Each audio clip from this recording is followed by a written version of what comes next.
Doctor Mohammad ইউনূসকে অসম্মান করার চেষ্টা করল খালেদ মহিউদ্দিন। হুঁশিয়ারি দিয়ে যা বললেন জ্যাকব মিল্টন। বিস্তারিত।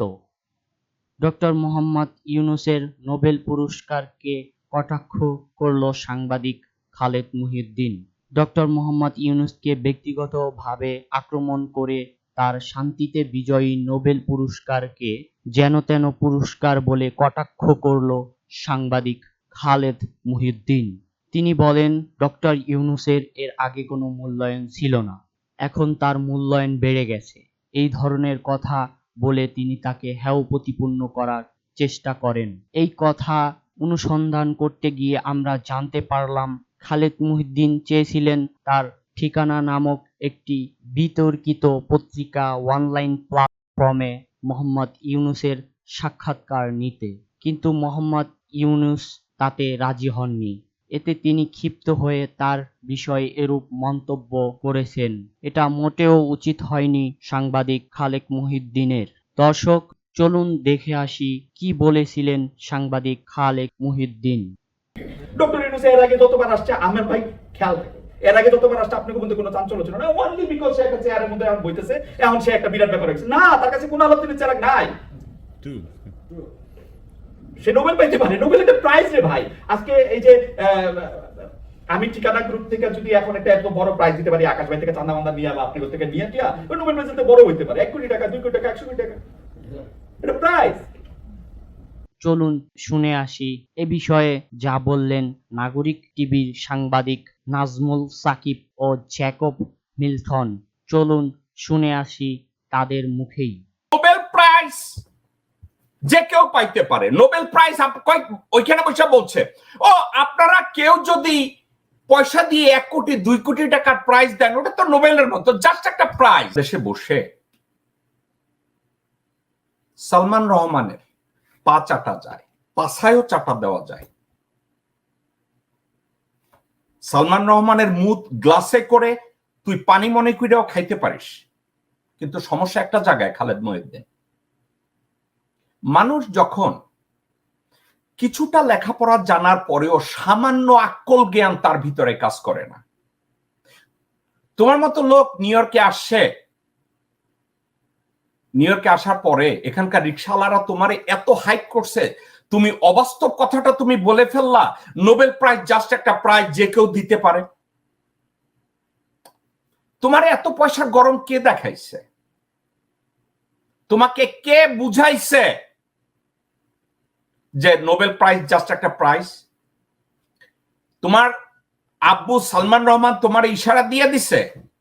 আমি তো জানি ডিবি অফিস থেকে সালমান রহমান তোমার সাথে কথা বলছে, এবং নিউ ইয়র্কের তুমি যেখানে চাকরি করা শুরু করছো ওখানে পাচাটা শুরু করে দিছো আওয়ামী লীগের লোকজনদেরকে নিয়ে প্রফেসর ইউনূসকে কোথায় ছোট করা যায়। তুমি এমন ভাবে কথা বলছো যে তুমি প্রফেসর ইউনূস আসলে তোমার সাথে তার কথা হবে, তুমি তাদের তোমার কাছে আবার লোকজনরা তাদের অভাব অভিযোগ এবং দাবির কথা বলবে। খালেদ মহিউদ্দিন, এই নিউ ইয়র্কে তোমার নামে যদি একটা পুরস্কার দেওয়া হয়, ওই পুরস্কারটার নাম হবে বাংলাদেশের হিরো আলম পুরস্কার, তোমাকে ওইটা দেওয়া যাইতে পারে। জানুয়ারি 1, 2024 doctor Yunus was found guilty of labor law. আপনি অবাক হবেন, মানে জানুয়ারির কয় তারিখ? জানুয়ারি 1, 2024 ওনাকে লেবার ল এর কেসে ভুয়া ভাবে হাসিনার আদালত ডক্টর মোহাম্মদ ইউনূসকে গিলটি করা হলো, এবং জুন মাসে এই আদালত 6 তালার আদালতে তাকে এই বয়সে তাকে হয়েছে। জি, ওকে। জুন মাসে তাকে ইনডাইক্ট করা হলো এমবেজেলমেন্ট, ফান্ড এমবেজেলমেন্ট চার্জে। ঠিক আছে, মজার কথা হলো ওই মুহূর্তে পৃথিবীর কেউ কি জানতেন যে এই ব্যক্তি জুলাই এবং আগস্টের 8 তারিখ, 1 মাস 1.5 মাসের ব্যবধানে he is going to take over the number 1 position in Bangladesh? কে চিন্তা করেছে? কেউ করে নাই। এটা যদি মহান আল্লাহ পাকের ইশারা না হয়, এটা যদি দেশের 17 কোটি মানুষের উপরে আল্লাহর দয়া এবং রহমত না হয়, তাহলে কোনটা দয়া, কোনটা রহমত? যেটা এই কারণে হয়েছে যে তিনি চাচ্ছিলেন যে তার এই ঠিকানার প্ল্যাটফর্মে ডক্টর ইউনূস যেন একটা ইন্টারভিউ দেন। তো ডক্টর ইউনূস সম্ভবত তার এত ছোট প্ল্যাটফর্মে বা ঠিকানার মতো একটা বিতর্কিত পত্রিকা, কারণ আমি আর আপনি তো জানি যে ঠিকানা একটা বিতর্কিত পত্রিকা, এই বিতর্কিত জায়গায় তিনি ইন্টারভিউ দিতে চাননি।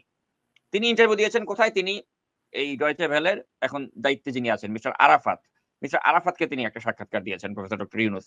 সম্ভবত এইটাই হয়তো খালেদ মহিউদ্দিনকে একটু খেপিয়ে তুলেছে ডক্টর ইউনূসের বিরুদ্ধে, যে তিনি তাকে সাক্ষাৎকার না দিয়ে কেন ডয়েচে ভেলেকে দিলেন। কিন্তু এখানে তো প্ল্যাটফর্ম তো একটা বড় ব্যাপার, একটা ডয়েচে ভেলের মতো একটা গুরুত্বপূর্ণ প্ল্যাটফর্ম, সেখানে ডক্টর ইউনূস ইন্টারভিউ দিতেই পারেন। কিন্তু খালেদ মহিউদ্দিন এক্সপেক্ট করছিল যে তার ঠিকানার মতো একটা প্ল্যাটফর্মে ডক্টর ইউনূস ইন্টারভিউ দিবে, এবং না দেওয়ার কারণেই হয়তো ক্ষুব্ধ হয়ে খালেদ মহিউদ্দিন এখন এই ধরনের কথাবার্তা বলছে।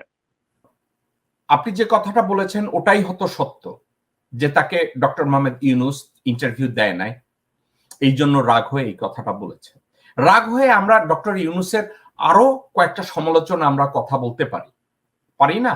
যেমন আমরা বলতে পারি, ডক্টর মোহাম্মদ ইউনূস আপনি ক্ষমতা নেয়ার পরের থেকে স্বৈরাচারের বহু দোসররা এখনো রাস্তাঘাটে ঘোরাঘুরি করছে, তাদেরকে গ্রেফতার করা হচ্ছে না। ক্যান্টনমেন্টে যারা পালিয়ে আছে তাদেরকে আপনারা এখনো গ্রেফতার করাচ্ছেন না। আপনি এখনো সার্বিকভাবে যে কোনো একটা ব্যাপারে কনস্ট্রাকটিভ আলোচনা করা যেতেই পারে। হারুন কেন অ্যারেস্ট হয় নাই, বিপ্লব কেন অ্যারেস্ট হয় নাই, মনির কেন অ্যারেস্ট হয় না, এগুলো নিয়ে ডক্টর মোহাম্মদ ইউনূসের সমালোচনা করা যেতেই পারে।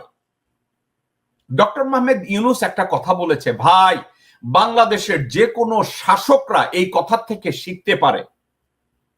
আমাদের সত্ত্বেও ডক্টর মোহাম্মদ ইউনূস বলেছেন, আমার কাজে যদি ভুল হয় উদার করে আমাকে সমালোচনা করুন, আমি যদি কোথাও ভুল করে থাকি আমার ভুল নিয়ে সারাদিন আপনারা আমার অফিসের সামনে ঘেরাও করেন, অসুবিধা নাই, আপনারা এটা করেন, কিন্তু কোনো কিছু ভাঙচুর করে দেশের সম্পদের নষ্ট করেন না এবং আমাদের কাজের সময়টাকে নষ্ট করেন না।